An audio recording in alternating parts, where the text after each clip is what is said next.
আসসালামু আলাইকুম, সবাইকে শুভরাত্রি শুভেচ্ছা। আজকে সারাদিন অনেক পরিশ্রম গিয়েছে। মাছ এনেছি, সেগুলো কেটেছি, রান্না করেছি। এখন দেখুন ঘর গুছিয়ে ফেলেছি। চলে আসবে অলরেডি।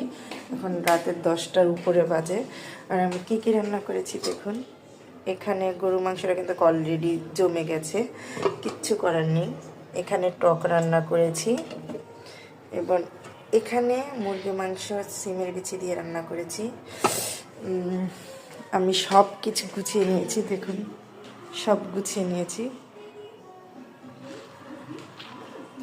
আসলে ঘর গুছানোটা মানে ঘর পরিপাটি থাকলে কার কাছে ভালো লাগে, সবার কাছেই ভালো লাগে জানি, কিন্তু পরিপাটি করতে হয়তো অনেকের কাছে ভালো লাগে না, অলসতা চলে আসে।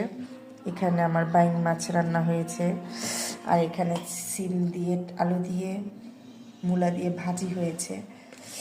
অলরেডি তরকারি ঠান্ডা হয়ে গেছে, কিছু করার নেই। সবাই ভালো থাকবেন, আল্লাহ হাফেজ।